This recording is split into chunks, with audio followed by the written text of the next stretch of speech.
حبايب قلبي الغاليين طلاب المصري في كل أنحاء الجمهورية، حبايبي اللي لهم حتة في قلبي زيادة شوية، طلاب الشعبة العلمية. أهلا بيكم في منهج التطبيقية في الترم الثاني. منهجنا في الترم الثاني بيتكلم عن إيه يا مستر؟ تعال أول نسترجع الترم الأول، كان بيتكلم عن حاجتين، حاجة كان اسمها الاستاتيكا وهقول لك دلوقتي إيه المقارنة ما بينها وما بين الديناميكا. حاجة كان اسمها الاستاتيكا وحاجة اسمها الفراغية. الترم الثاني يا صديقي بيبدأ بحاجة اسمها الديناميكا. تعال بقى نمسك الكلمتين دول ونفرق ما بينهم. ايه الفرق ما بين الاستاتيكا يا مستر وما بين الديناميكا؟ الراجل قال الاستاتيكا هو علم بيدرس الأجسام الثابتة، الأجسام الساكنة. في الترم الأول كان عندنا جسم ساكن، فالجسم ده عمره ما هيتحرك إلا إذا أثرت عليه بقوة. وطبعا الترم الأول اتكلمنا عن القوة بجميع أشكالها ووحداتها والقصة بتاعتها. أما الترم الثاني حبايب قلبي بنتكلم عن الديناميكا، والديناميكا هنا بيقصد بيها علم الأجسام المتحركة. يعني في الترم الثاني هنقعد ندرس حركة القطارات والسيارات والمقذوفات، ودي بالنسبة لي أنا حاجة ألزم الترم الأول. هتقول لي أسهل، يعني مش بتكلم على سهل ولا صعب، أنا بتكلم ألذ. ليه لذيذة؟ لأن اللي احنا هنشتغله في الترم الثاني حاجة أنت بتعيشها في يومك 24 ساعة. لما أجي أقول لك أنت لما تيجي تنام وتقوم من النوم هل الزمن بيقف؟ هتقول لي لأ، ودي ليها دلالة عندنا في المنهج. فعشان كده هقول لك أديك أنت اللي قلتها من خلال تجربتك في الحياة اليومية. لما اجي اقول لك سرعتك وانت بتجري بسرعه عاليه جدا، طب لما تيجي تاخد ملف وترجع هل بتلف بنفس السرعه؟ فانت هتقول لي استنى، لا طبعا لازم اقلل سرعتي. ودي هيبقى برضو ليها دلاله عندنا في المنهج. المقصود من كلامي ان منهج الترم الثاني حتى لو كان تقيل وفي شغل، فدي حاجات انا بعيشها في يومي. فاكيد كل ما المستر يسالني في حاجه هشوف الحاجة دي كنت بعملها ازاي في حياتي اليومية، وبأمر الله هتلاقي الموضوع عندك سهل جدا وبسيط. يعني يا أستاذي الترم الثاني بنتكلم عن الديناميكا، أيوة بنتكلم عن الديناميكا. وبعد ما نخلص الجزء بتاع الديناميكا عندنا جزء تاني ملوش علاقة بالديناميكا، ولما نيجي عنده هنتكلم عليه. طب يا مستر الترم الثاني أسهل ولا أصعب من الترم الأول؟ مش بتاعنا الكلام ده، احنا اتعلمنا طلاب المصري، ولاد المصري، بنات المصري ما بيدورش على السهل والصعب، بيدور على ايه؟ لكل مجتهد النصيب. انا هجتهد وهعمل عليها قدام ربنا. اما كلمه سهل وصعب، كلمه هيجي في الامتحان او مش هيجي، هعرف احل او مش هعرف احل، دي بتاعت ربنا. انا بعمل اللي عليا. حضرتك ما بتدورش على النجاح، انت بتدور على ازاي انجح. اما النجاح ده من عدمه ده من عند ربنا، التوفيق من عدمه ده بتاع ربنا مش بتاعنا احنا. احنا بنعمل ايه؟ بنتبع الاسباب. سيادتك بتمسك ورقه وقلم وبتذاكر وبتجتهد وبتتعب وبيطلع عينك وبتغلط وبتقوم تاني وبتقع وبتقوم تاني عشان تكمل، وفي النهايه ربنا بيكرمني وبيكافئني على قد التعب اللي انا بتعبه. اوعى تنسى حاجه مهمه جدا، في الترم الثاني ما عندناش وقت بقى نقع كتير. الترم الاول كان ترم طويل شويه، فكنت سيادتك لو اتدلعت، لو كبرت دماغك، لو ما ذاكرتش، لو ما راكمتش، شغال عادي هتلحق نفسك. الترم الثاني بقى للاسف، الترم الثاني هقدر اقول لك كلمه واحده، لو راكمت كتير مش هتعرف تلم الترم الثاني، خصوصا ان انت اجازاته كتير. انت لسه راجع من اجازه نص السنه، هوب هتخش هتاخد اسبوع، الاسبوع اللي وراه هيبدا لك رمضان، كل سنه وحضراتكم طيبين. بعد رمضان هيخش العيد، هتقول العيد 3 ايام، لا العيد في كل العالم 3 ايام، اللي عندنا في مصر اسبوع العيد، احنا بنسميه كده اسبوع العيد. فبتلاقي سيادتك ايه؟ العيد لو جه سبت وحد واثنين، فبتلاقي نفسك من غير ما تشعر يقول لك ايه بقى؟ السبت اول يوم العيد، الحد تاني يوم العيد، الاثنين ثالث يوم العيد، الثلاث رابع يوم العيد، الاربع خامس يوم العيد، شايف ايه خامس يوم العيد ده بس ماشي، وسادس يوم العيد وسابع يوم العيد. ما بنقفش غير لما نلاقي يوم الجمعه. اول ما نلاقي الناس بتصلي الجمعه كده، النهارده الجمعه العيد خلص، يلا بقى من يوم السبت نبدا بدايه جديده ونرجع لحياتنا الطبيعيه. بس للاسف يا صديقي لو انت راكمت عليك الاسبوع اللي قبل المدارس ده، وراكمت عليك شهر رمضان والاسبوع بتاع العيد انت بتتكلم في شهر ونص. يعني لو راكمت الشهر ونص عليك ورجعت تفوق بعد العيد تلاقي الموضوع صعب جدا، صعب جدا انك تلحقه. فعشان كده عايزين الناس تشد حيلها معانا. في رمضان هنعمل لك جدول معين تذاكر بيه. اول اسبوع ممكن يبقى الدنيا ملخبطه معاك شويه، مش مشكله، مش مشكله. هنحاول اول اسبوع حتى لو راكمنا تاني اسبوع نلحق اللي احنا رقمناه من خلال جدول هنتابعه معاك خطوه خطوه عشان ما تراكمش كتير. فعلى الاقل لو راكمنا اسبوع، لا ان شاء الله الاسبوع الثاني والثالث والرابع في رمضان هنلم اللي وقع مني، بحيث لما اخلص رمضان مش هلاقي عليا متراكم غير حاجات بسيطه قوي، فدي سهله المها بعد العيد. نتمنى من ربنا كده حضرتك تخش شهر رمضان وانت مستعد، مش مستعد في المذاكره بس، مستعد انك تصفي نيتك وانك تنظف نفسك، وربنا يكرمنا كلنا ونعرف نعمل ده. شهر رمضان انت قدام اختبار، قدام اختبار، الاختبار ده ان شاء الله هتعدي منه بنجاح باهر ان شاء الله وبتفوق. مش بتكلم على الدراسه، انا بتكلم عن نجاح ان حضرتك تصلي وتصوم وقيام الليل والتراويح والعشاء والظهر وقراءة القرآن والذكر دايما وانت قاعد، عشان ربنا يخلصنا من شهر رمضان وانت حاسس انك مرتاح نفسيا. ان شاء الله ان شاء الله ان شاء الله هنتقابل بعد شهر رمضان وهتقول لي فرق معايا كتير، فرق معايا كتير جدا شهر رمضان، خصوصا ان حضرتك داخل على ثالثه ثانوي، فمحتاج في الترم الثاني تحاول تتأسس صح. يلا يا ابطال نبدأ منهجنا في الترم الثاني وهو الديناميكا. ولسه قايلين يعني ايه ديناميكا؟ يعني علم الاجسام المتحركه، وده اللي هنبدأ منه شرح المنهج بتاعنا. بس قبل ما نبدأ حضرات يلا بينا نسمي الله. اللهم صل وسلم وبارك على سيدنا محمد وعلى آله وصحبه أجمعين. اللهم ارحم أمي وأبي وأموات المسلمين أجمعين.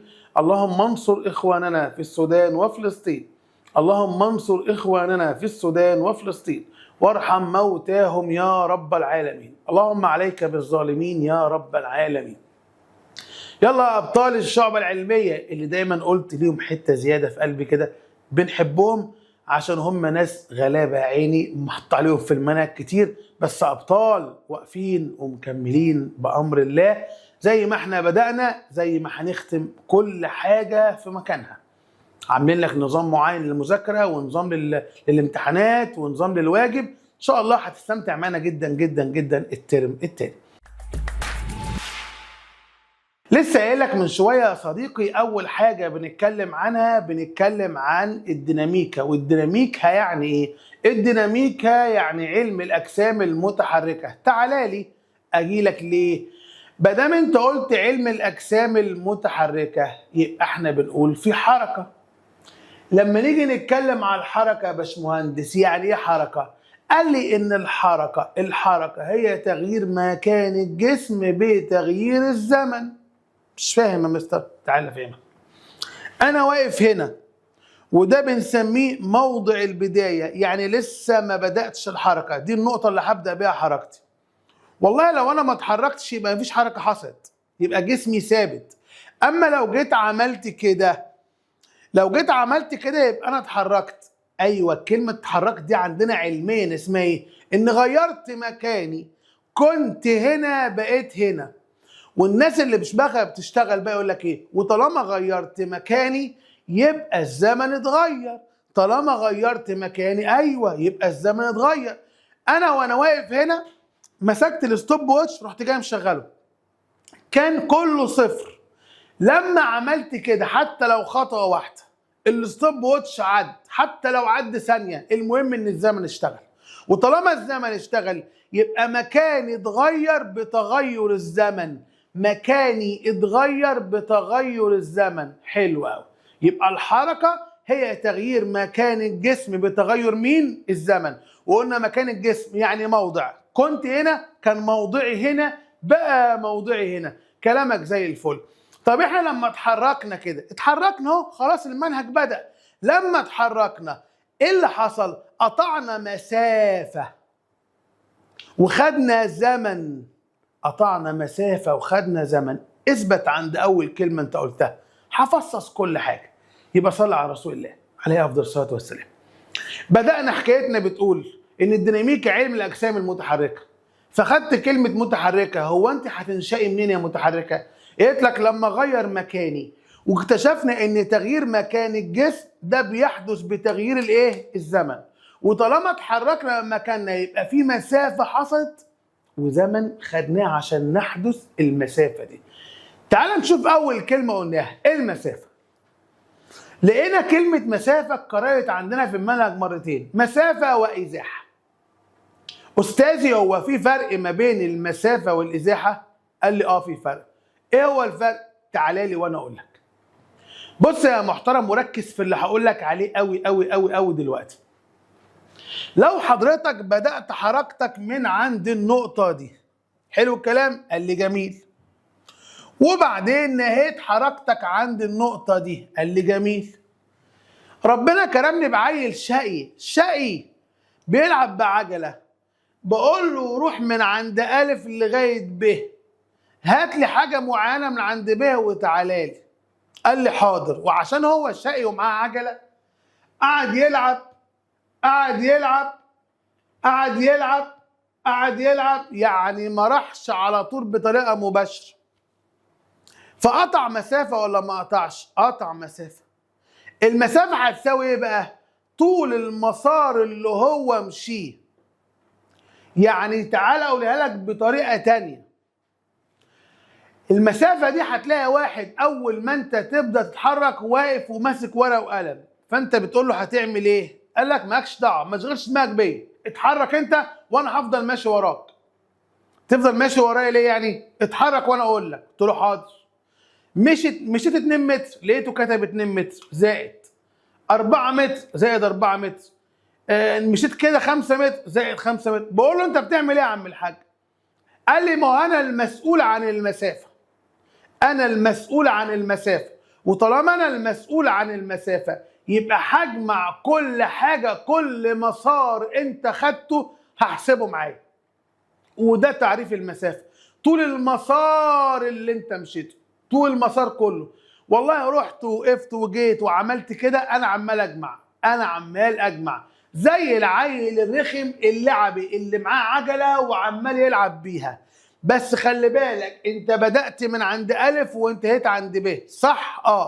فلو الراجل قال لك هات المسافة، رحت مشيت ورا الواد اللي معاه العجلة، وكل ما يعمل حاجة احسب المسافة احسب المسافة احسب المسافة احسب المسافة احسب المسافة. واول ما وصل قلت له الحمد لله على السلامة يا رخم، دوختني وراك. قلت له بص خد مسافتك بتساوي كذا. اما الازاحة يا دكتور بقى، الازاحة باباك بدل ما يبعد الولد الرخم اللي معاه عجله وقعد يلعب وهو رايح يجيب حاجه زي ما انتوا بتعملوا في الشارع، انت باباك يبعت يقول لك هات لي كذا من عند الكهربائي. ربنا معانا ومعاك بقى. ابوك بيفتكرك بعدها بساعتين ولا حاجه، كنت فين يا ابني؟ واول ما يقول لك كنت فين، طبعا انت بتخترع له 50 حجه. والله يا بابا انا رحت لقيت في عركه في الشارع ده، فلفيت من الشارع اللي ورا، فرحت جاي لافف هنا، فوقفت شويه لقيت ناس صحابي وقفت معاهم شويه، رحت كده. انت لعبي بقى. وهو ده اللي عمله الولد بتاع العجله. عشان كده لما جيت احسب المسافه حسبت طول المسار كله اللي هو عمله.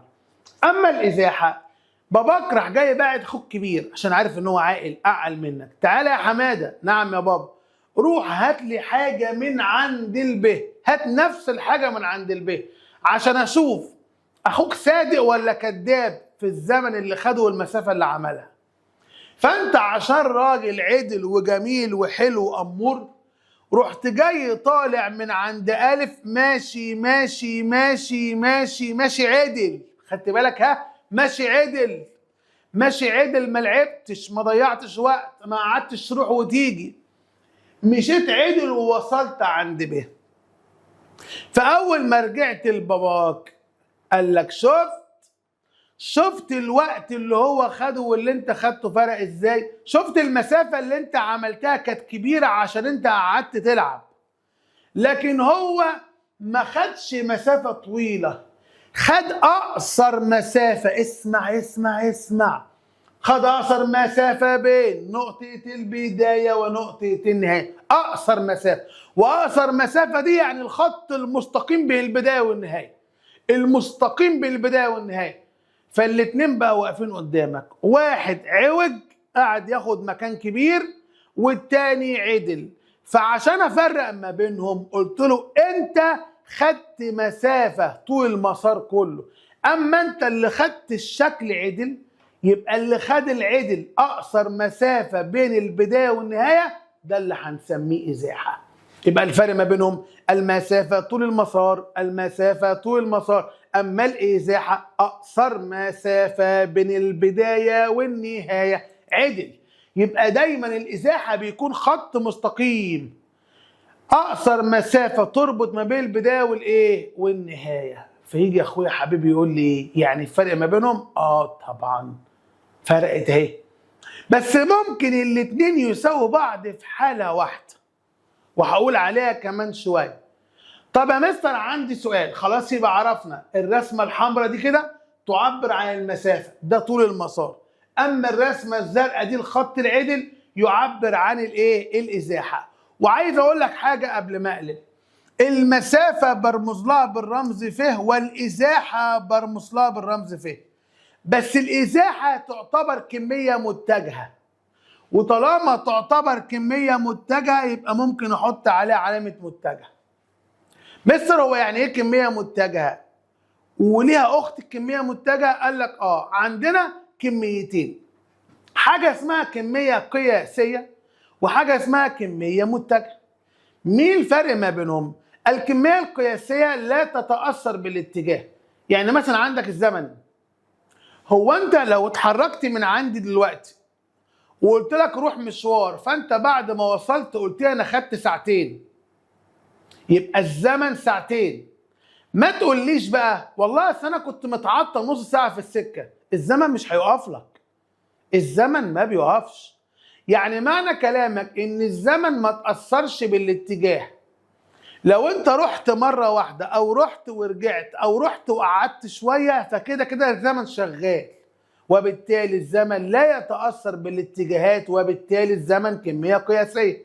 وطالما كميه قياسيه لا يجوز ان نحط عليه علامه متجه، ولا يجوز انه يطلع بالسالب. ازاي يطلع بالسالب؟ ازاي؟ الكميه القياسيه لازم تكون قيمه موجبه. اما الكميات المتجهه تتاثر بالاتجاه، زي الازاحه، الازاحه كميه متجهه. وطالما الازاحه كميه متجهه، طالما الازاحه كميه متجهه فيجوز ان نحط عليها علامه متجه، ويجوز وانا بحسب المتجه بتاع الازاحه يطلع بالسالب.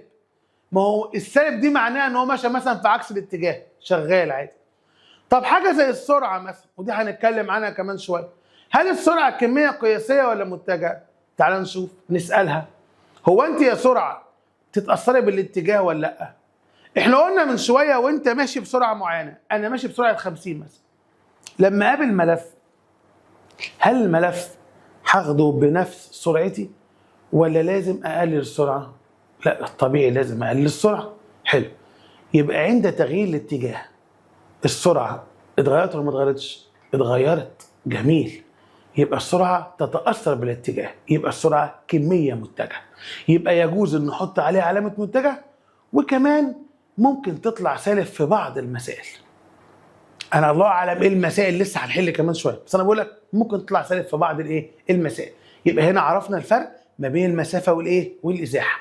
يبقى المسافه هي طول المسار كله، اما الازاحه اقصر مسافه بالبدايه والنهايه. المسافه رمزها ف، اما الازاحه رمزها ف، وممكن احط عليها متجه لان الازاحه كميه ايه متجهه.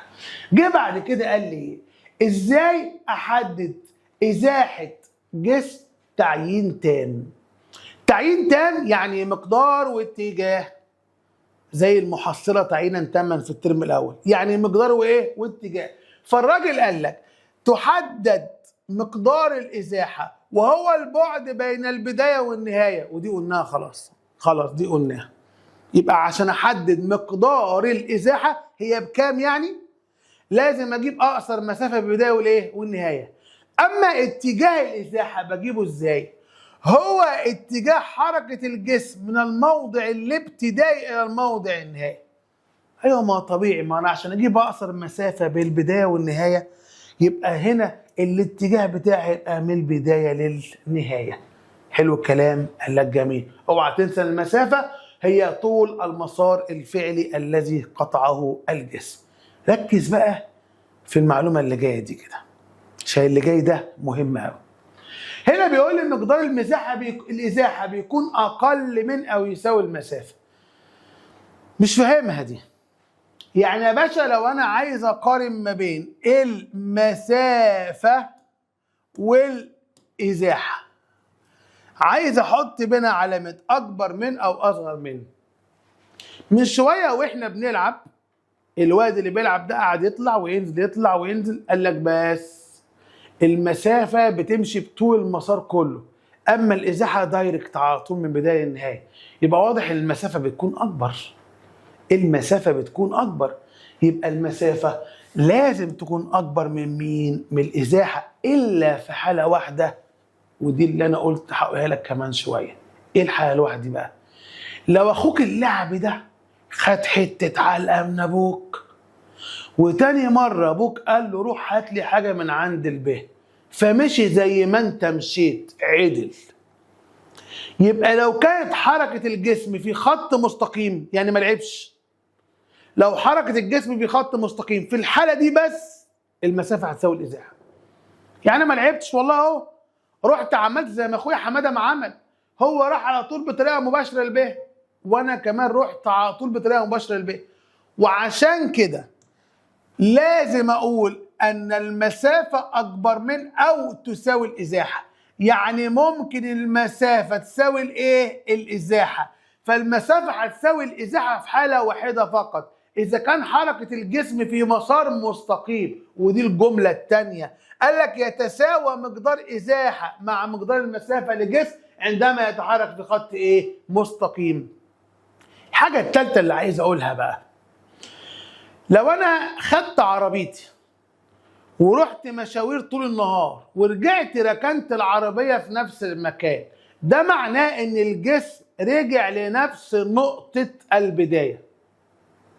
طب لو انا مسكت القلم ده وحدفته فوق كده ورجع لإيديا تاني، ده معناه ان القلم رجع لنفس نقطة البداية. فالأستاذ هنا بيقول لك ايه؟ إذا عاد الجسم مرة أخرى إلى نقطة الانطلاق، يعني لو الجسم رجع لنفس النقطة اللي اتحرك منها، يبقى الإزاحة بصفر. بصفر؟ أيوه بصفر. أنت مش لسه قايل لي إن الإزاحة هي أقصر مسافة بالبداية والنهاية؟ طب أنا بدأت بهنا ورجعت لفيت لفتي ورجعت لهنا، بص الاتنين وقفوا عند بعض، مفيش إزاحة أصلا. أقصر مسافة، مفيش مسافة أصلا بينهم الاثنين. يبقى يا باشمهندس احفظ الثلاث ملحوظات دول مهمين قوي. دايما المسافه اكبر من او يساوي الازاحه، وبتكون المسافه بتساوي الازاحه في حاله واحده فقط، اذا كان حركه الجسم في مسار مستقيم. وممكن تكون الازاحه بصفر في حاله واحده فقط، لو الجسم رجع مره اخرى الى نقطه الانطلاق، عاد الى نفس النقطه اللي انطلق منها. يلا بقى نفك الكلام اللي بالعربي ده لشوية مسائل عشان تفهم أكتر أنا أقصد إيه. صلى على رسول الله عليه أفضل الصلاة والسلام. السؤال بيقول يا باشا، إذا تحرك جسم شرقا مسافة 12 متر، ثواني يا مستر بقى معلش، قول هرسم هنا. برافو عليك، برافو، أنت كده طالب محترم وشاطر. فهروح أعمل إيه؟ هعمل شبكة تربيعية. ليه عملت شبكة تربيعية؟ ما هو بيقول شرقا، شرقا يبقى هخش على الشبكه التربيعيه، وهفترض يا دكتور ان انا هبدا حركتي من هنا وكأن دي الف مثلا، ويلا بينا نشوف الراجل هيمشي ازاي. الراجل بيقول اذا تحرك جسم شرقا مسافه 12 متر. شرقا يعني مشي كده اهو، المسافه دي هو قال لك كام؟ 12 متر. وقف هنا، ما تيجي نفرض ان هو واقف عند ب. انا اللي بفرض على فكره عشان اعرف احل يعني السؤال. خلاص حضرتك مشيت من الف وصلت لب، اقف خد نفسك لغايه ما اقول لك هتعمل ايه تاني. رجع وقال ثم تحرك بعد ذلك مسافه 5 متر شمالا. يبقى لما قال شرقا فانا مشيت يمين ورحت ريحت عند الب وقعدت كلت لي لقمه لقيته بيقول لي يلا مستعد؟ قلت له مستعد لايه؟ قال لي تمشي مسافه 5 متر شمالا. يعني كانه بيقول لي اطلع فوق مسافه 5 متر وريح هنا بقى، وكاني ريحت عند جيم. جماعه قلنا الديناميكا ممتعه ممتعه، اقسم بالله ممتعه، لان نص اللي بقوله او وقت نص اللي بقوله انت حاجه مقتنع بيها فعلا، دي حاجه حقيقيه. فاهمين السؤال كده؟ تمام. فالراجل قعد عند جيم وقلت له بس ما تحركش بقى. طب اعمل ايه؟ قال لي احسب لي المسافه والازاحه. احسب المسافه والازاحه. فانا قلت لنفسي ايه؟ ما انا عشان احسب المسافه هاخد طول المسار اللي انا مشيته كله. فانا اتحركت 12 وبعدين اتحركت 5، فهجمع 12 زائد 5 يعني هيساوي 17 متر. عارف دي كأن انت معاك عربية، في العربية في عداد كده بيحسب عدد الكيلومترات اللي انت مشيتها. فهنا كأني حسبت عدد الكيلومترات. لو العداد كان كاتب مثلا 100 كيلو، يبقى انا ماشي 100 كيلو. بعد ما رحت قطعت المشاوير اللي هو قال لي عليها، لقيت العداد مكتوب عليها 117، يبقى انا مشيت 17 كيلو متر على حسب يعني المسألة. هنا بعد ما حسبت مشيت 17 متر. طب ده المسافة. لو الراجل طلب منك الإزاحة، اخواتي هيقولوا لي هو في فرق؟ هقول لهم طبعا، احنا لسه قايلين من شويه في فرق. ايه الفرق ما بينهم؟ الازاحه هي اقصر مسافه بين البدايه والنهايه. حضرتك بدات حركتك من عند الف ونهيت حركتك عند ج، يبقى هنا الازاحه معناه ان هو عايز طول الف ج. يعني ما بيقولكش انت مشيت ورحت فين وقعدت واتغديت وشربت، مش قصتي. انت بدأت من هنا صح؟ نهيت هنا صح؟ عايز اجيب اقصر مسافة بيني وبينك. فاخواتي لقوا ان هم عايزين يجيبوا الف جيم، لقوا ان هم عايزين يجيبوا الف جيم في مثلث قائم الزاوية. حبيبي فيثاغورس تعالى في حضن اخوك، تعالى في حضن اخوك. يبقى انا هنا عشان احسب الازاحة هستخدم فيثاغورس. همسك ال5 اربعها زائد ال12 اربعها، يعني هيساوي 13. في فرق في الرقم؟ طبعا. قلنا في حالة ممكن يطلع المسافة هي نفس الإزاحة، ده إذا كان الحركة في خط مستقيم. لكن هنا الحركة ما كانتش في خط مستقيم، فطبيعي المسافة هتطلع بقيمة. الإزاحة مش بنفس القيمة، وأكيد المسافة أكبر. أكيد المسافة أكبر أهو، المسافة 17، أما الإزاحة بتساوي كام؟ 13. فهمت إزاي بلعب مع السؤال؟ لو ما فهمتش يلا بينا ناخد سؤال تاني. إذا تحرك جسمي في خط مستقيم 9 متر شرقا، فسيادتك هتعمل لي كده اهو، وتروح جاي عامل لي كده اهو، هروح جاي بادئ حركتي من هنا اهو، هعتبر كأن دي ألف. قال لي اتحركنا 9 متر شرقا، يبقى هو مشي مثلا وقف هنا اهو عند الب وحسب المسافة دي لقاها 9 متر. بصوا هو كان مشي كده. فلو هنا كملنا الكلام بتاعنا بيقول لك ايه؟ ثم عاد. ما يقولكش ثم عاد. كلمة ثم عاد مش معناه ان هو رجع. يعني ايه يا مستر؟ معلش فاهماني. اصل في الازاحة زي ما انتوا فاهمين وقلنا مع بعض وشرحنا، الاتجاه هيفرق. تمام؟ فلو انت فهمت كلمة ثم عاد انه رجع، فهتغير من قيمة المسألة. كلمة ثم عاد دي معناها ايه؟ هو انا لما اجي اقول لك انت عملت ايه النهارده؟ تقول لي رحت المدرسة، تمام، وبعدين رجعت رحت الدرس. كلمة رجعت اللي هي لازقة في لساننا على طول دي مش معناها اني روحت، لا، رجعت يعني عملت حاجة تاني. يبقى كلمة ثم عاد دي كلمة معناها ان عملت حاجة تاني، فاشطب عليها وكأنها مش موجودة. تعالى ماشي معايا. ثم عاد فقطع 3 متر غربا. اوعوا تنسوا ان احنا في اللحظة دي واقفين عند الب. احنا مشينا من الف رحنا الب خدنا 9 متر، فانا وقفت ريحت شوية عند الب. قال لي ثم عاد وقطع 3 متر غربا، يعني رجع 3 متر. رجع، ها، رجع. ليه رجع يا مستر؟ ما هو شرقا غربا، يعني راح شرقا ورجع حته غربا. قال لي ان الحته دي بيساوي 3 متر. يبقى الرسمه اللي قدامنا بتوضح عند حضرتك ازاي نجيب المسافه وازاي نجيب الازاحه.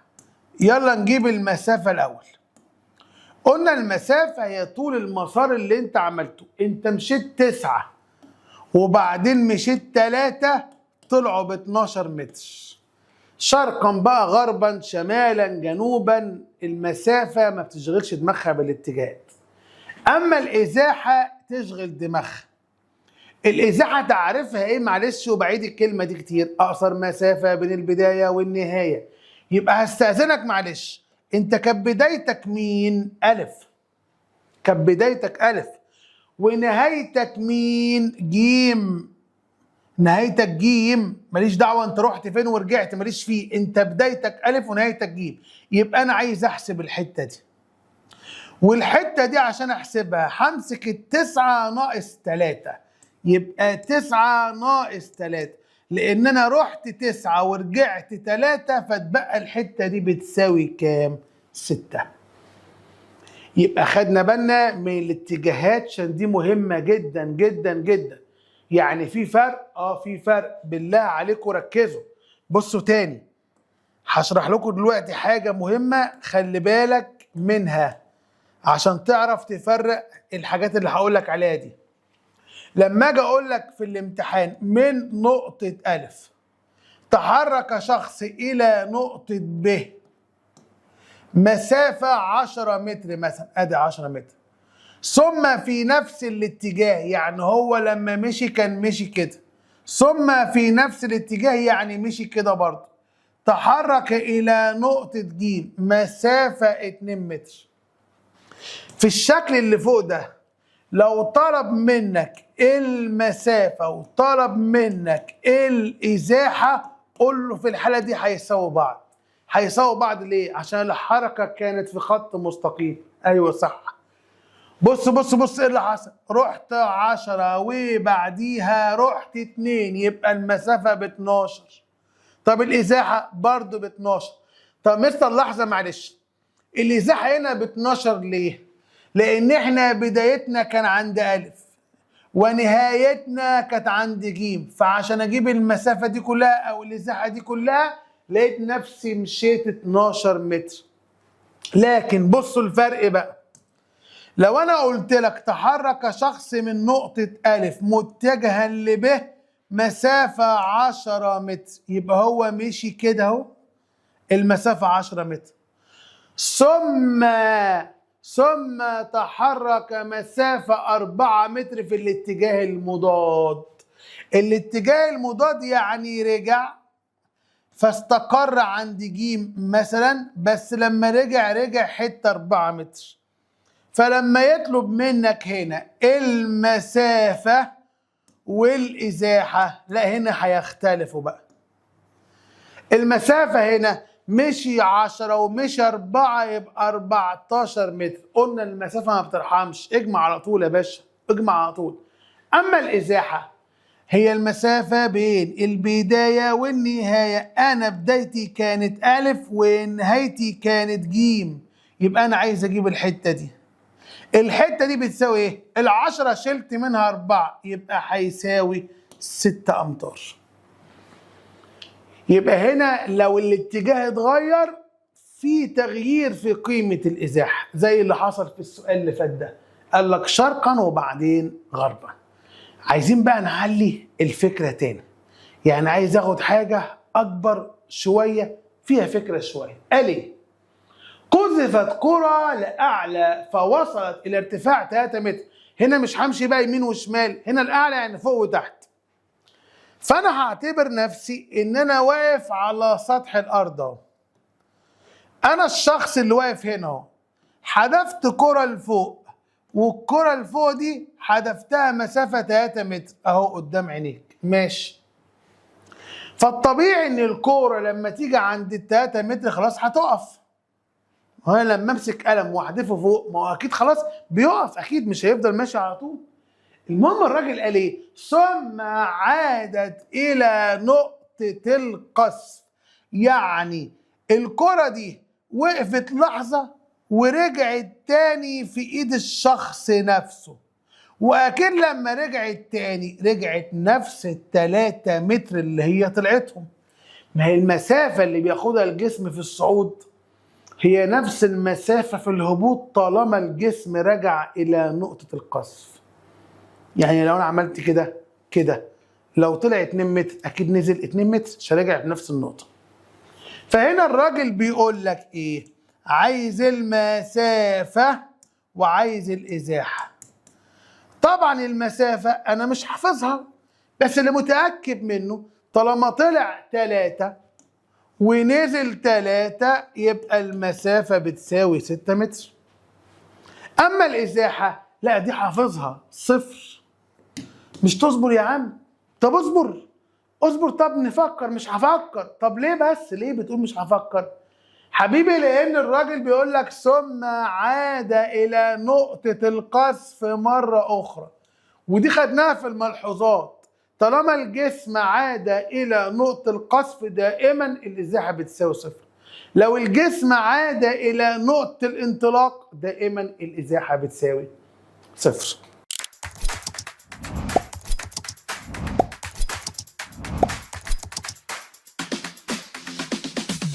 تعالى بقى نضف لي عقلك كده وناخد السؤال التحفة ده كده. الراجل بيحكي لي حدوته، بيقول لي إيه؟ بص يا سيدي اتفضل. قال لي ده الجيم عمودي، ده الجيم والف ب عمودي على ب ج، يعني كانه بيقول لي ان الزاويه دي قايمه والزاويه دي قايمه. قلت له، فانا رحت قلت له متشكرين، ما هو الرسمه موضحه اللي انت قلته. قال لي حاضر ماشي. فجاب لي شويه معطيات على الرسمه، دي ب6 دي ب12 دي ب8 دي ب6. ماشي كمل يلا. فالراجل بيقول لي بعد اذنك انا اتحركت من الف تمام ووقفت عند د. بص بص بص بص بص، اذا تحرك الجسم من نقطة الف يعني هو بدأ حركته من هنا. ماشي بص بص كمل بقى. وتوقف عند د يعني توقف عند النقطة دي. الرسمة المرسومة بتوضح ايه؟ ان الشخص ده لعبي. لعبي ليه؟ بص ايه اللي حصل. هو كان وراه مشوار من ألف رايح لدالة، فراح جاي ماشي كده وماشي كده وماشي كده وماشي كده. ده اللي معاه العجلة، ده الشقي ده. قال لي مشي كده ومشي كده ومشي كده ومشي كده عشان يوصل لدالة. تمام ماشي. فرحت سألت شخصين. الشخص اللعبي قلت له هات المسافة يا لعبي. قال لي هجمع لك جميع المسارات اللي انا مشيتها عشان اوصل لده. فانا مشيت كده خدت 6 زائد، مشيت كده 12 زائد، مشيت كده كمان 8 زائد، طلعت فوق كام؟ 6. هجمع دول هيطلعوا 32 سنتي. طبعا دول ب20 ودول ب12 32 سنتي. اما الراجل الجد بتاع الازاحه ما بيحبش يضيع وقته. ده مش زي الوحش، ده مش زي الوحش بيضيع وقت، ده راجل وقته من ذهب. فقال لي ايه؟ بص يا دكتور. قلت له قول. قال لي انا محتاج اجيب اقصر مسافه بين البدايه والنهايه. يعني انا محتاج اجيب طول القطعه المستقيمه الف د على طول.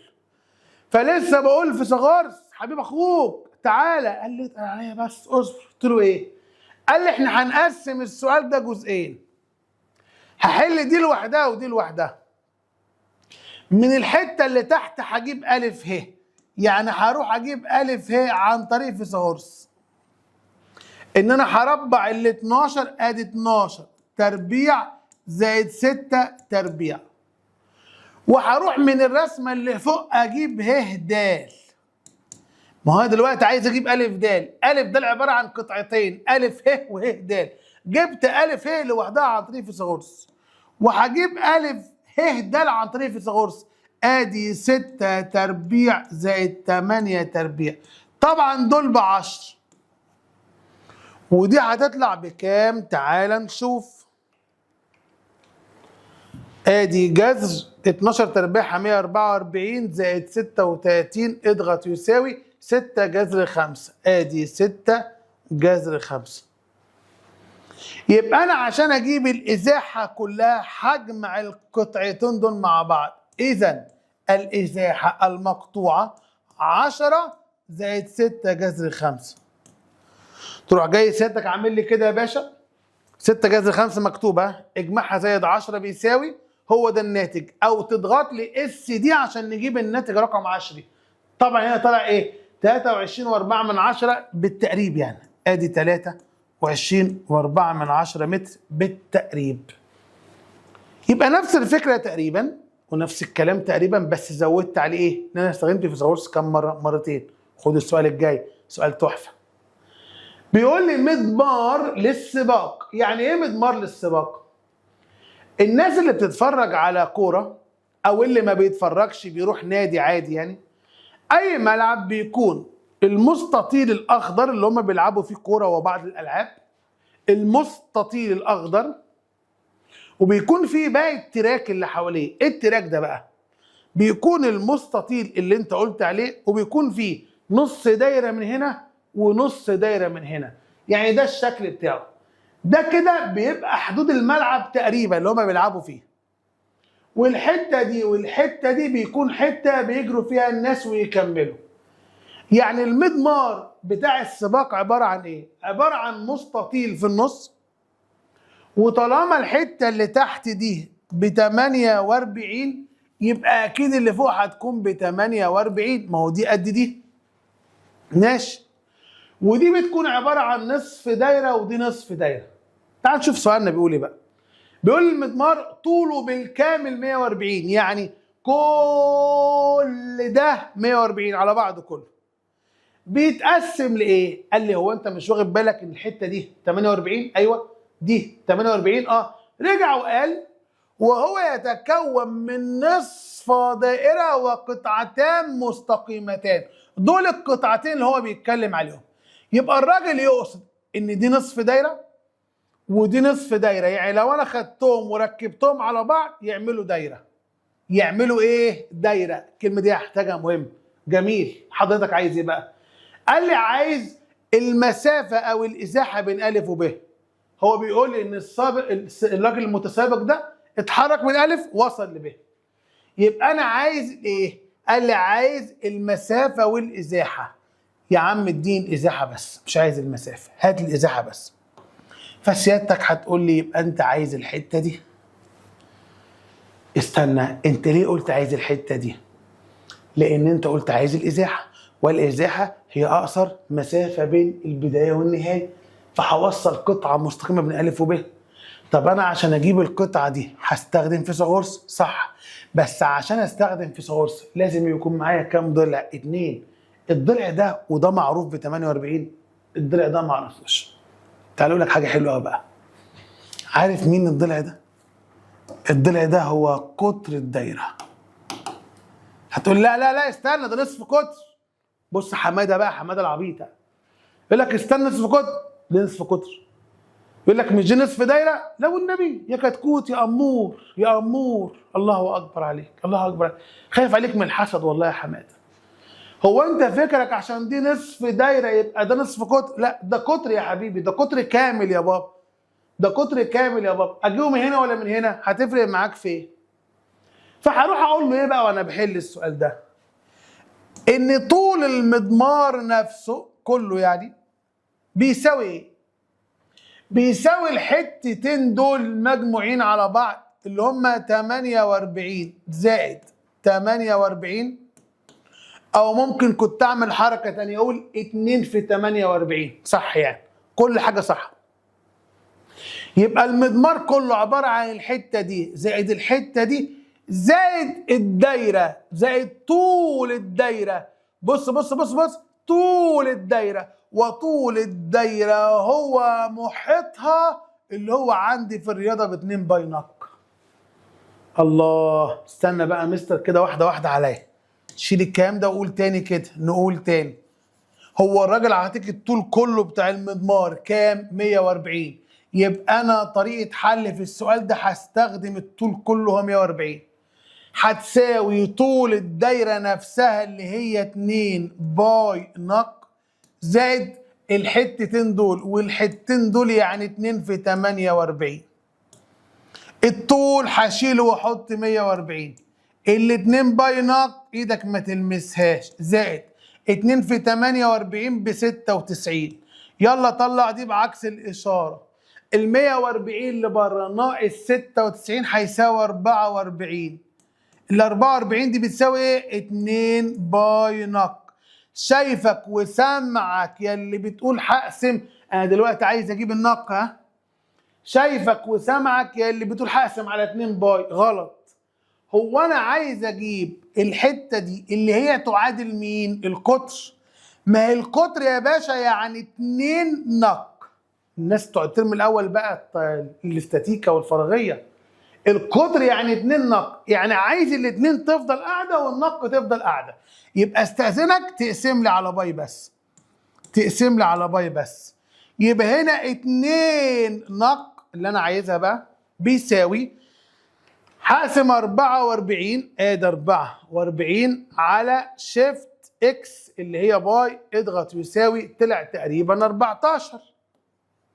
اوعى تقسم على الاتنين يا ابو والنبي، ما تشيلنيش يا ابني، ما تشيلنيش. يبقى الحته طلعت بكام؟ 14. يبقى انا عشان اجيب الازاحه هستخدم فيثاغورس وهقول له اذا الازاحه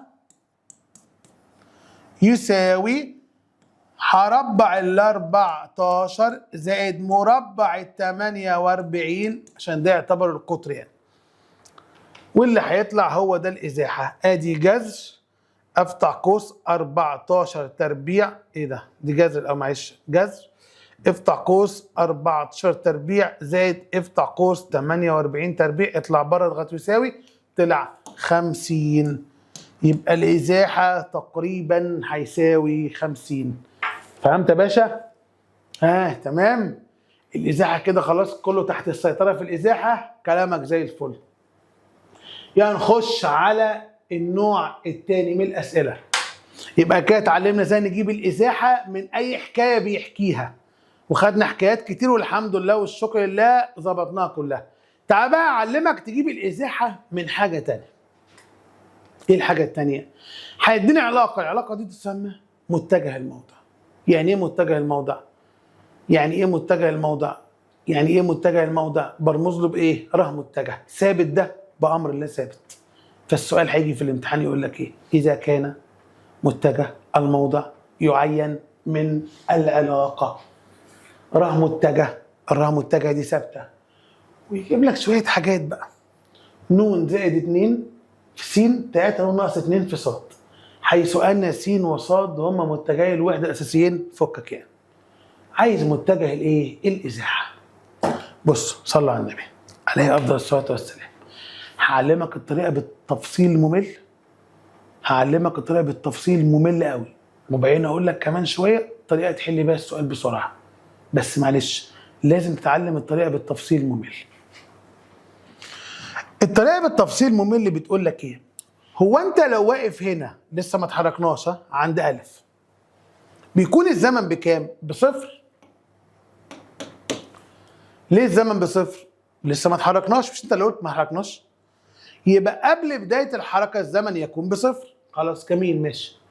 لو رحت وقفت هنا عند ب، السؤال انت غيرت مكانك ولا ما غيرتش مكانك؟ ايوه غيرت مكاني، اتحركت اهو. حلو. وطالما اتحركت بالله عليكم ركزوا بقى، طالما اتحركت يبقى مكان اتغير ولا لا؟ يبقى موضوع اتغير، واكيد الزمن اتغير، بس انا ما اعرفش بقى كام يعني، بس هو اكيد مش بصفر، اكيد مش بصفر.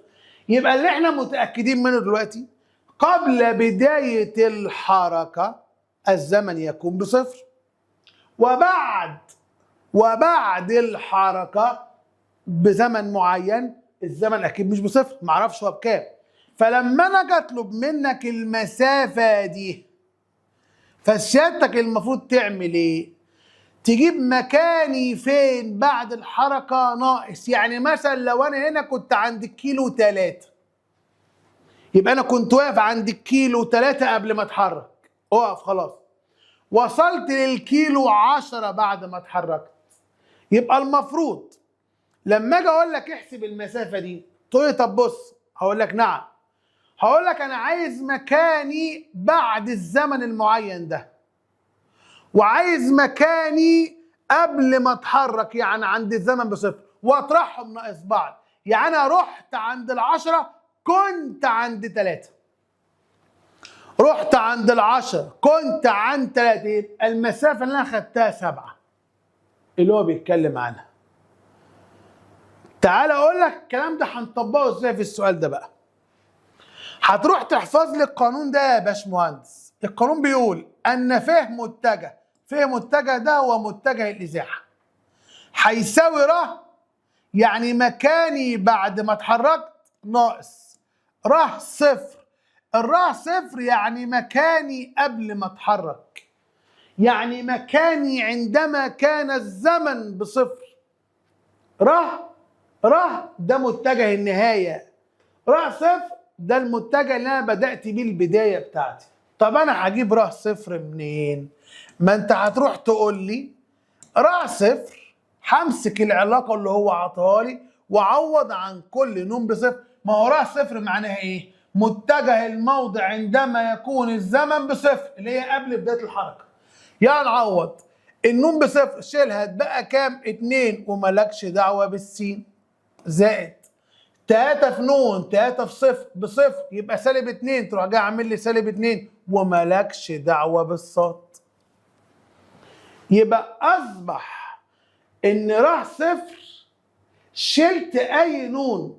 ايوه طبيعي، ما هو ر صفر يعني المتجه الموضع عند الزمن بصفر، شيل اي نون. نكمل بقى الحل بتاعنا. يبقى المفروض عشان اجيب متجه الازاحه اطرح المعادله اللي فوق دي ناقص المعادله اللي تحت. وطبعا لما اجي اطرح هطرح السينات ناقص السينات والصادات ناقص الصادات. يلا بينا نطرح. دي مين؟ نون زائد كام؟ 2 ناقص كام؟ 2. ما انا هطرح معامل السين ناقص معامل السين. نون زائد 2 ناقص 2 اتبقى نون. طبعا مالكش دعوه بالسين. طب هنا 3 نون ناقص 2 ناقص -2. خدت بالك؟ خدت بالك؟ اهو قلت ايه؟ 3 نون ناقص 2 ناقص، عشان بطرح -2 يعني هتبقى -2 راحوا مع بعض، يعني هنزل ادي 3 نون واحط جنبها صاد. فالمفترض ان اول ما الراجل يديك متجه الموضع ويطلب منك متجه الازاحه، المفروض خطواتنا ايه؟ تروح تجيب لي ر صفر الاول، امسك العلاقه اللي هو عطاها لك، شيل اي نون فيها. كده بقى معانا ر صفر. فعشان اجيب متجه الازاحه اطرحهم من بعض. طب لما طرحت لاحظت حاجه ودي اللي هحفظها بقى، ايه هي؟ ان دايما لو معانا متجه الموضع عايز متجه الازاحه، لو معانا متجه الموضع وطلب متجه الازاحه روح شيل الحد المطلق. انت مش واخد بالك فعلا هنا اهو، شايل الموجب 2 بقت نون بس، شايل السالب 2 3 نون بس. ايه ده؟ يعني مفيش داعي اعمل الخطوات دي؟ لا. ما بتعملش الخطوات دي.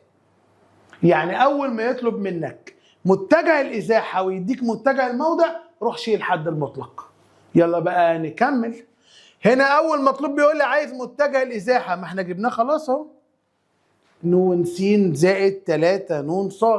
وبالمناسبه ممكن يتكتب بالشكل ده كمان، زوج مرتب نون فاصله 3 نون.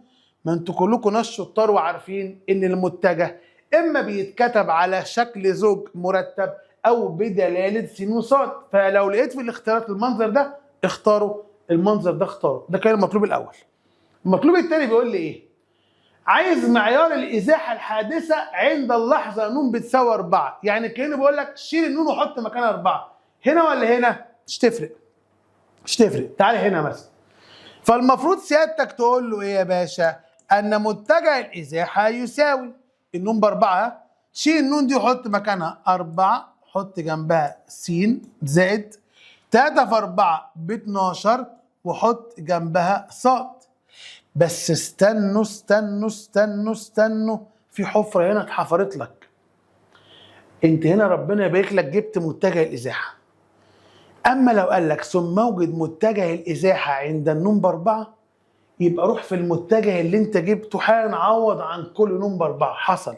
لكن هنا الراجل بيقول لك عايز المعيار، والمعيار دي بجيبها ازاي؟ اصحوا معايا. المعيار دي بجيبها ازاي؟ عشان اجيب معيار الازاحه قلنا المعيار جذر س تربيع زائد ص تربيع. ترم اول ترم اول. عشان اللي يكون معاك متجه وتجيب معياره، امسك معامل السين ربعها وامسك معامل الصاد ربعها. يبقى معيار الازاحه هروح اجيب الاول متجه الازاحه واجيب المعيار عن طريق القانون. ادي الجذر، الاربعه تربيعها 16 وهنا 144، اضغط يساوي طلع 4. ادي 4 جذر 10. 4 جذر 10.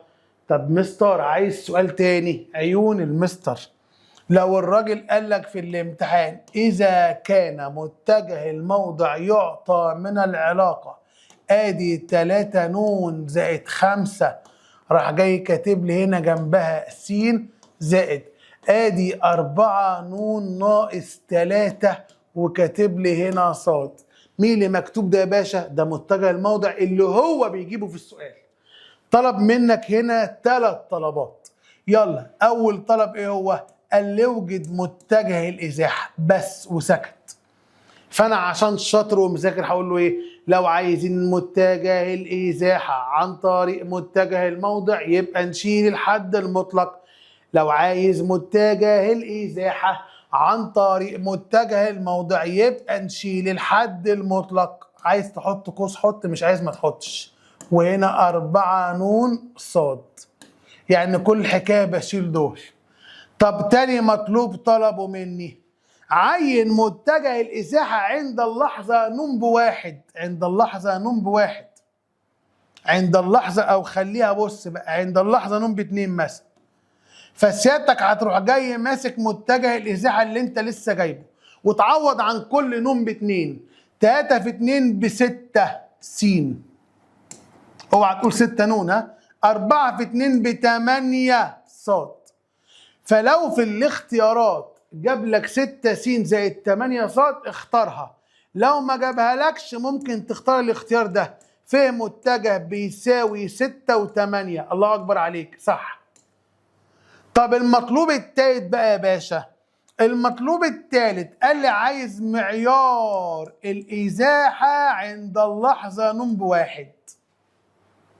معيار الازاحه عند اللحظه نون بواحد. فانا هقول لا ثواني، عشان اجيب معيار الازاحه لازم اروح احسب هو متجه الازاحه اللي هو ده عند نون بواحد كان شكله عامل ازاي. يبقى عشان اجيب المعيار لازم اعرف المتجه كان شكله عامل ازاي.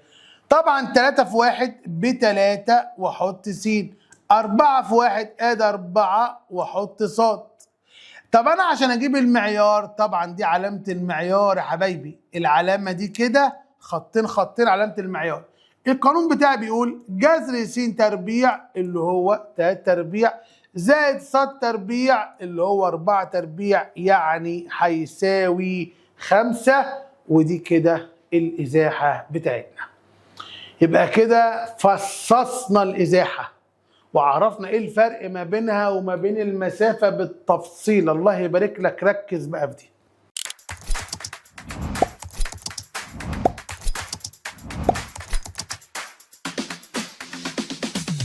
نكمل قصتنا يا حبايبي. قصتنا كانت بتقول لما الجسم اتحرك، حلو، عمل مسافه او ازاحه من اول حصه بنتكلم عنها، وخد زمن معين، وقلنا الزمن هي كمية قياسية ما ينفعش تطلع بالسالب، الزمن ما بيقفش، تمام. وعمل ايه بعد كده بقى؟ عمل سرعة. عمل ايه؟ سرعة. طب السرعة كمية قياسية ولا متجهة؟ متجهة. بدل متجه يبقى انا عندي سرعه ومتجه سرعه، يعني ممكن السرعه تبقى عين وممكن تبقى متجه عين، يبقى السرعه بتاعتي رمزها ايه؟ عين. وفي بعض الحالات ممكن احط عليها متجه حسب المساله او حسب المطلوب. طب هنا الراجل بيقول لي ايه الفرق ما بين السرعه ومتجه السرعه؟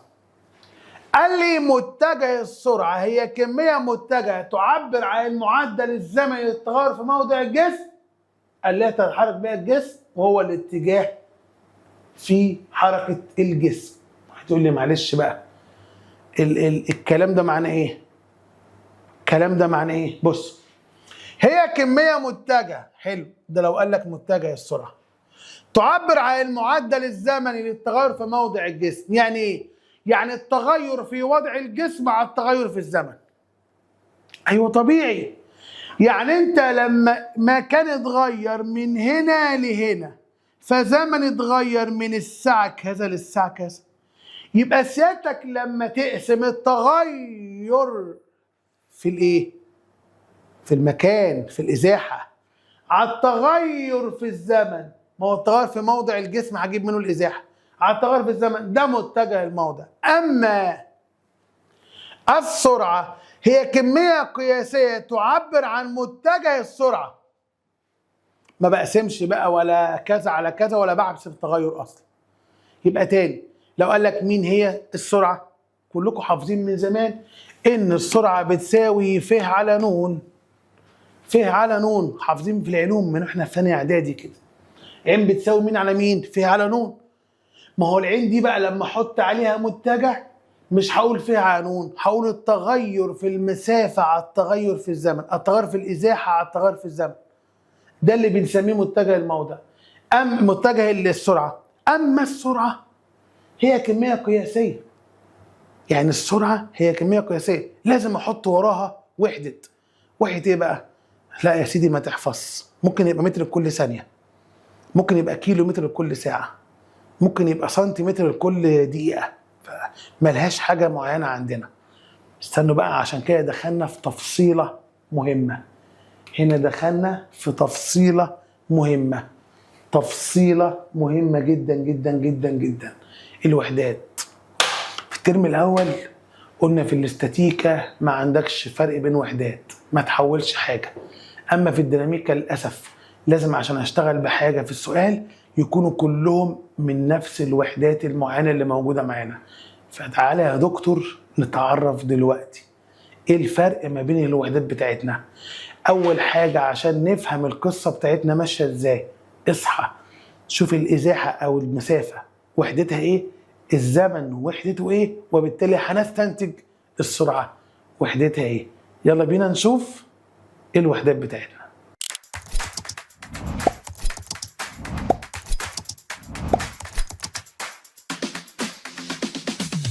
وحداتك يا صديقي عباره عن ايه؟ قال لي تعالى نمسكهم واحده واحده. اول حاجه الوحده بتاعه المسافه، بنتكلم عن سنتيمتر، عن متر، عن كيلومتر. طبعا في ديسيمتر والحاجات الصغيره دي او مليمتر، احنا محتاجين الثلاث وحدات دول بالاخص، سنتيمتر والمتر والكيلومتر. التحويلات بتاعتنا بتقول ايه يا استاذ؟ ان اكبر واحد فيهم هو الكيلومتر. الكيلومتر يحتوي على 1000 متر، دي حاجات بتاعت رابعه وخمسه ابتدائي. كيلومتر يساوي 1000 متر. اما المتر بيساوي 100 سنتي. يبقى انا عشان احول من كيلومتر لمتر بضرب في 1000.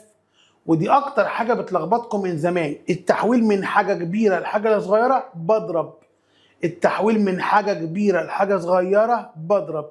يبقى من كيلومتر لمتر بضرب في كام؟ في 1000. من كيلومتر لمتر بضرب في كام؟ في 1000. وللتحويل من متر الى سنتيمتر بضرب في 100. طب عشان احول من كيلو متر لسنتيمتر يبقى انا محتاج اقف في محطه في النص.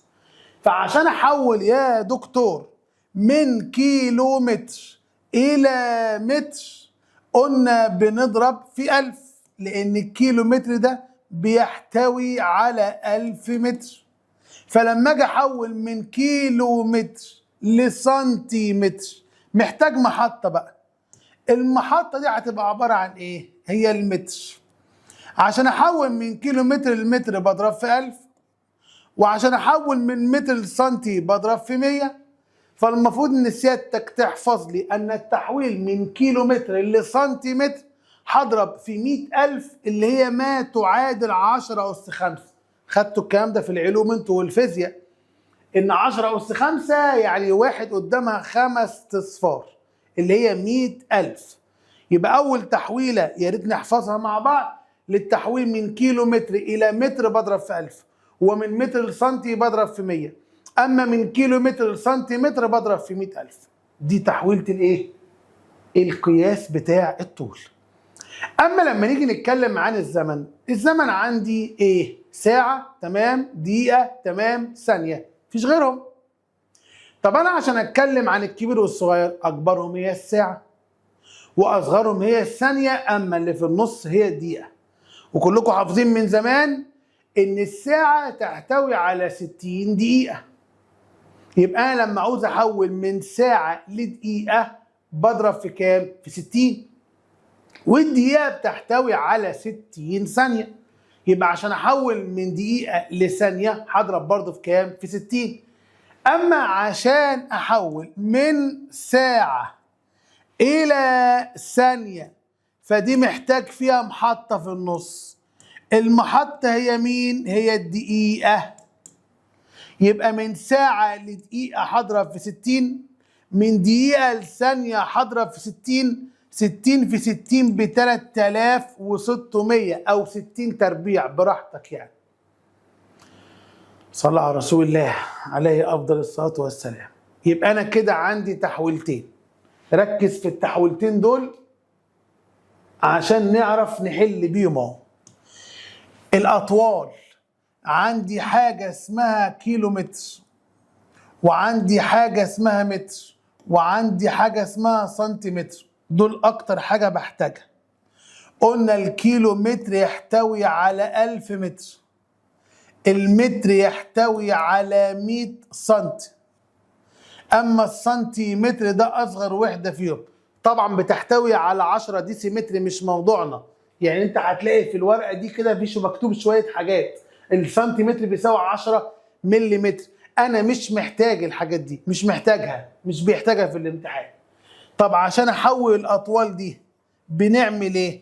قال لي والله لو عايز يحول من كيلو متر لمتر بضرب في 1000. يعني لو قال لي معايا 3 كيلو متر بتساوي نقط متر، فسيادتك هتروح تمسك لي التلاتة اللي هي رقم هو اللي جايبه في السؤال.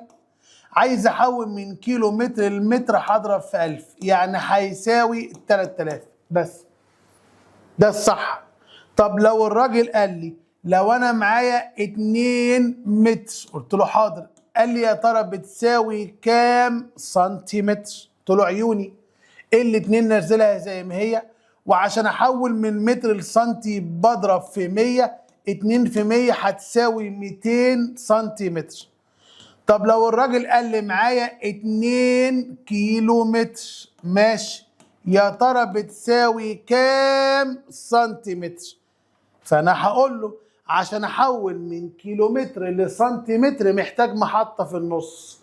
يعني انا هقول له الاتنين فيه من كيلو متر لمتر بضرب في 1000، من متر لسنتي بضرب في 100. يبقى انا هحط الاتنين وقدامها 5 اصفار.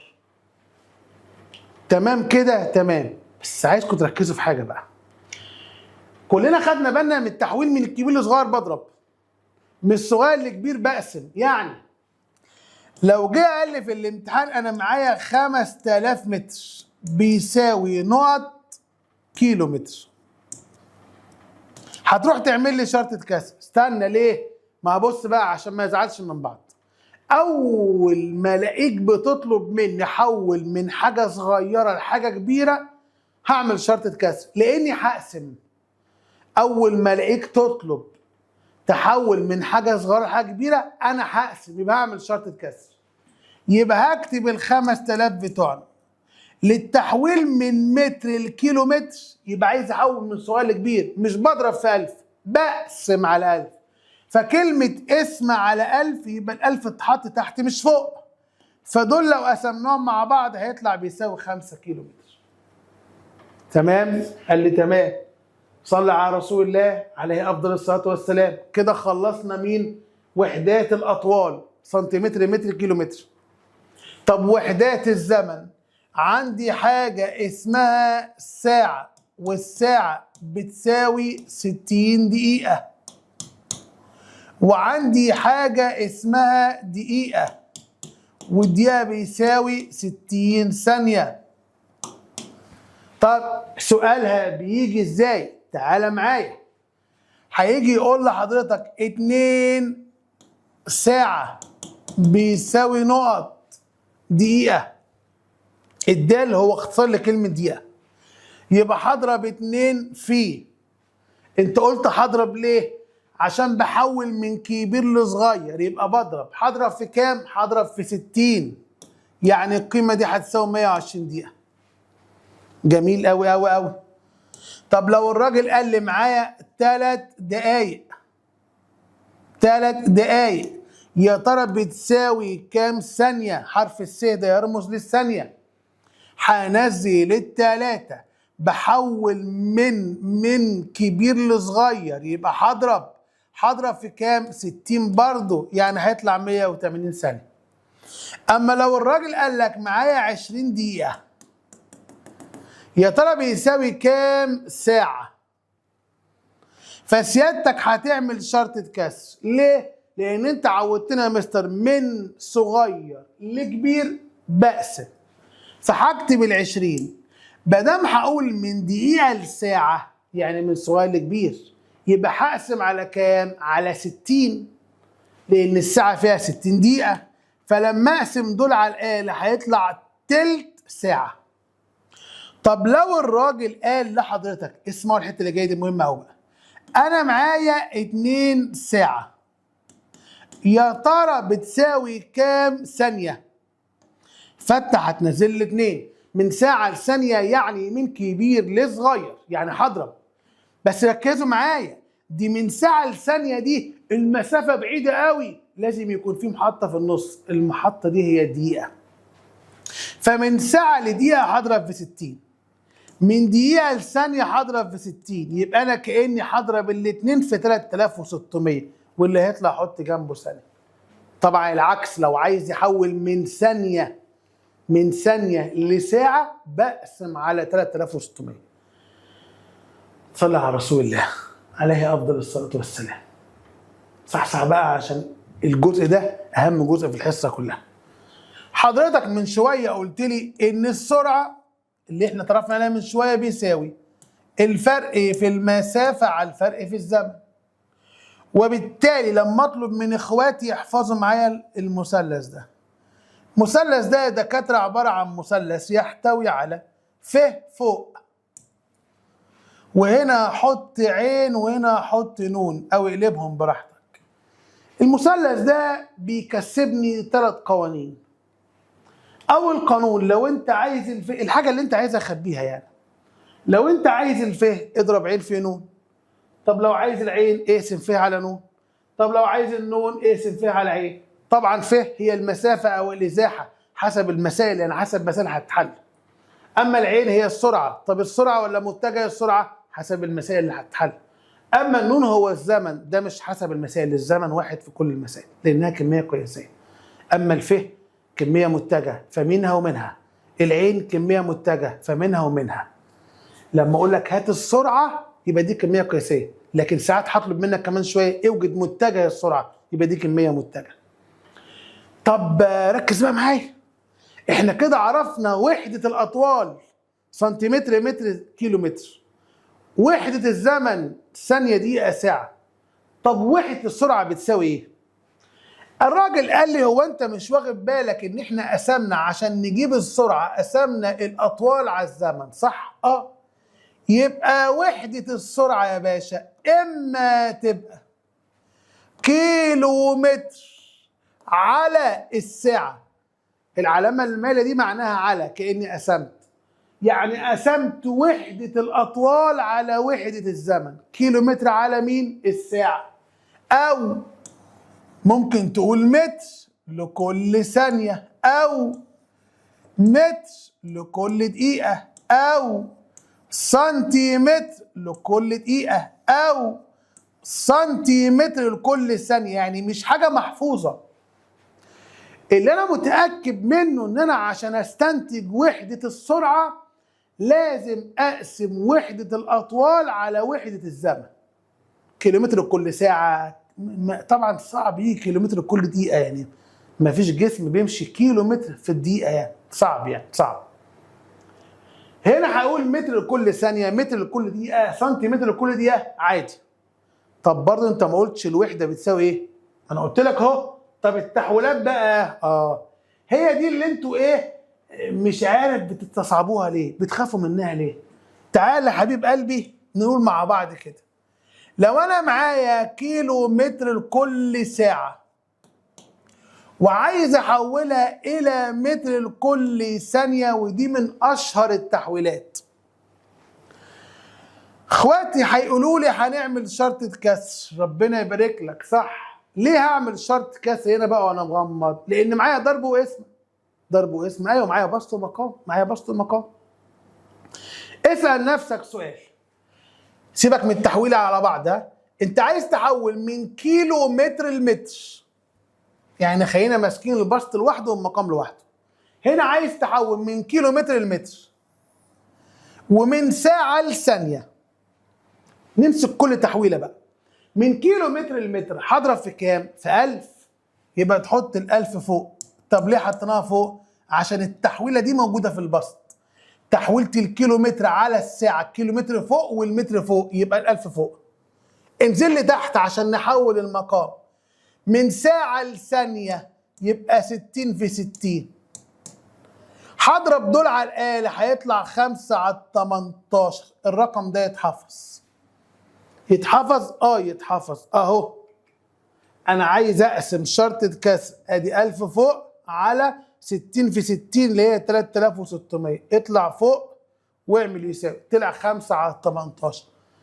ودي المفروض انتوا حافظينه اصلا من اعدادي، يعني لو انت مش حافظه احفظه. يبقى للتحويل بدل ما اوجع دماغي بالكلام ده، للتحويل من كيلومتر لكل ساعة الى متر لكل ثانية اضرب في 5 على 18.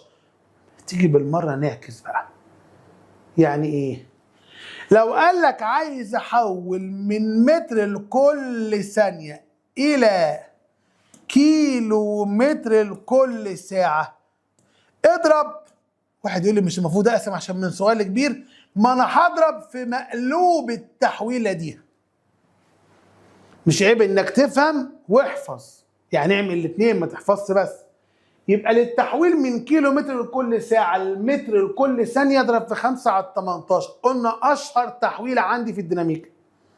للتحويل من كيلو متر لكل ساعة لمتر لكل ثانية اضرب في 5 على 18. اما لو عايز احول من متر لكل ثانية الى كيلو متر لكل ساعة اضرب في 18 على 5 المقلوب بتاعها. طب شد خط وتعال ناخد تحويلة تانية ما تكونش محفوظة. لو قال لي عايز احول من كيلو متر لكل ساعة الى متر لكل دقيقة، ما انا مش حافظ ومحدش قال لك احفظ. يلا بينا يا باشا، اعمل لي شرطة كسر واسأل نفسك انت عايز تحول من كيلو متر لمتر، وتحت عايز احول من ساعة لدقيقة، فوق من كيلو متر لمتر. يبقى هضرب فوق في 1000. صح؟ قال لي تمام. طب تحت من ساعة لدقيقة يبقى كام؟ 60. يبقى مثلا لو الراجل قال لك هنا معايا 5 كيلو متر لكل ساعة تساوي كم متر لكل دقيقة؟ نزل 5 وقول لها مالكيش دعوة باللي انا هعمله دلوقتي. وهسأل نفسي فوق عايز احول من مين لمين؟ من كيلو متر لمتر بضرب في 1000. وفي المقام عايز احول من ساعة لدقيقة هضرب في 60. اعمل العملية دي على الآلة هيطلع الناتج اللي انت عايزه. تعال ناخد بقى تحويلتين كمان عشان انت ما تتوترش بس. استاذي نعم. طب انا هنا عشان احول من كيلو متر لكل ساعة ماشي الى سنتيمتر لكل ثانية، يا حبيبي ما هي. يلا اعمل لي شرطة كسر. عايز احول فوق من كيلو متر لسنتي، هضرب في 1000 في 100. مش ده اللي اتعلمناه من شويه؟ فوق من كيلو متر لسنتي يبقى 1000 في 100، تحت من ساعه لثانيه يبقى 60 في 60. ما حدش يحسبها ويحفظ الرقم، الحاجه الوحيده اللي تحفظوها ال 5 على 18 وال 18 على 5. للتحويل من كيلومتر لكل ساعه لمتر لكل ثانيه 5 على 18، العكس 18 على 5. دول ما تحفظهمش. يعني عارفين لو كان قال لي هنا معايا 12 كيلومتر لكل ساعه بتساوي قد ايه سنتيمتر لكل ثانيه، كنت كل اللي هعمله هكتب التحويله دي واضربها في 12، وهنا تتحط في البسط عادي. اما بقى التحويلات المهمه اللي انت بتتلخبط فيها بقى، لما يجي يقول لك ايه، انا عايز احول من سنتيمتر لكل ثانيه الى كيلو متر لكل ساعه، ودي فيها تريكايه صغيره بقى ركز فيها. هنعمل شرطه كسر. هتسال نفسك سؤال، انت عايز تحول من سنتي لكيلو متر. اوبا استنوا. من سنتي لكيلو، من سنتي لكيلو يبقى انا عايز اقسم على 100,000. عايز اعمل ايه؟ اقسم على 100,000. يبقى ال 100,000 اللي هي 10 أس 5 تتحط تحت ما تتحطش فوق. ليه؟ ما انا عايز اقسم والقسمه بتترمي تحت، تترمي تحت. نفس الكلام الناحيه الثانيه. من ثانيه لساعه، من ثانيه لساعه يعني 60 في 60. المفترض ان 60 في 60 تتكتب هنا 60 في 60 تحت برضه تحت، بس احنا عارفين ان المقام بسط، وعشان كده حبيبك واخوك بيقول لك ايه، احفظ معايا الملحوظه دي بقى. طالما هتحول من حاجه صغيره عموما لحاجه كبيره، احنا لما حولنا من كبير لصغير تحويلة البسط تتكتب فوق، تحويلة المقام تتكتب تحت. لكن لو هتحول في السرعه من حاجه صغيره لحاجه كبيره، تحويلة البسط تتكتب تحت وتحويلة المقام تتكتب فوق، كانك قلبت. يبقى انا هقول له هنا ادي 60 في 60 اللي هي 3600. واحده ثانيه كده عشان اخواتي اللي مش مركزين يركزوا معايا. لو عايز متر لكل ثانيه، عايز احولها الى كيلو متر لكل ساعه، هعمل شرطه كسر. طبعا دي وحده سرعه ودي وحده سرعه، فواضح ان انا عايز احول من سرعه صغيره لسرعه كبيره. وقلنا عشان احول في السرعات من صغير لكبير بقلب التحويلات بتاعتي، يعني من متر لكيلو متر هقسم على 1000، ال1000 اتحط تحت. طالما في السرعه من صغير لكبير تحويلة البسط اتحط تحت، ومن ثانيه لساعه 60 في 60 هيتحط فوق. عارفين لو عملنا الرقم ده هيطلع 18 على 5 اللي احنا اصلا حافظينه من شويه. تمام. صليتوا على النبي عليه افضل الصلاه والسلام. يلا بينا نحل بقى كده ايه شويه مسائل حلوه كده. هنا الراجل بيقول لي عايز قيمه 20 كيلو متر اهي، 20 كيلو متر لكل ساعه، عايز احولها الى متر لكل ثانيه. وانا مش حافظ، انا مش حافظ، ما انا مش محتاج ابقى حافظ. اولا هتنزل ال 20 قول لها مالكيش دعوه باللي هعمله دلوقتي، اركني على جنب 20. انا عشان احول من كيلو لمتر بضرب في 1000، وطبعا طالما من كبير لصغير، من كبير لصغير يبقى التحويله هتتحط في مكانها، انت في البسط انزلي في البسط. وعشان احول من ساعه لثانيه هضرب في 60 في 60. كل اللي مطلوب منك تعمل لي الكلام ده على الاله، تروح جاي عامل لي شرطه كسر. ادي 20 في 1000 على 3600، اضغط يساوي طلع 50، ادي 50 على 9. في واحد تاني شاطر بقى مذاكر يقول لك ايه، طب ما انا همسك ال 20 اضربها في 5 على 18 عشان انا عايز احول من كيلو متر لكل ساعه للمتر لكل ثانيه وانا حافظ التحويله دي. نقول له كلنا برافو عليك. ادي شرطه كسر 20 في 5 على 18 اعمل يساوي طلع نفس التحويله 50 على 9. بس لو مش حافظ ما بجبركش انك تحل بالطريقه بتاع الحفظ، حل بالطريقه فهم اللي هي فك كل واحده لوحدها. يلا السؤال اللي بعده بيقول 45 كيلو متر لكل دقيقه. حلو. عايز احولها الى متر لكل ثانيه. ما بلجأش للحفظ انا يا باشا، عشان دي مش حافظ لها حاجه انا. اول حاجه هنزل 45 وهسأل نفسي هو من كيلو متر لمتر، يعني من كبير لصغير هضرب في 1000. طالما من كبير لصغير يبقى التحويلات اللي فوق تتحط فوق واللي تحت يتحط تحت. دي اي تحويله معانا. طب انا عايز احول من دقيقه لثانيه. من دقيقه لثانيه 60 وحده. 60 وحده. وطالما التحويله دي اكبر من الثانيه، طالما من كبير لصغير وانتوا في المقام تتحطوا في المقام. يلا نحسب الكلام ده على الآلة. هعمل شرطة كسر، ادي 45 في 1000 على 60 اعمل يساوي طلع 750. ادي 750 طبعا متر لكل ثانية. اللي بعده قال لي ايه يا باشا؟ ادي 20 كيلو متر لكل ثانية. طبعا دي اللي هي زي النفاسات بقى والحاجات دي سرعتها عالية جدا. وهنا عايز متر لكل دقيقة، مش هحفظ انا. هعمل شرطة كسر، هنزل مين؟ ال20 من كيلو ومتر لمتر يبقى هضرب في 1000. 1000 اتحط فوق. من ثانية لثانية 1.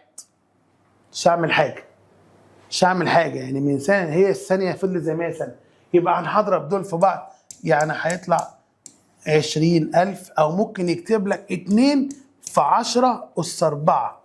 يعني أنت بتحل هتلاقي تقريبا إيه؟ شغل شبه شغل الفيزياء كده شوية عشان تعرف تحل السؤال بتاعك. طب واحدة تانية لقيته بيقول لو أنا معايا 2500 متر لكل ثانية، عايز أحولها إلى كيلو متر لكل ساعة. عيوني ليك، اعمل يساوي واعمل شرطة كسر. ادي 2500 عايز احول من متر الى كيلو.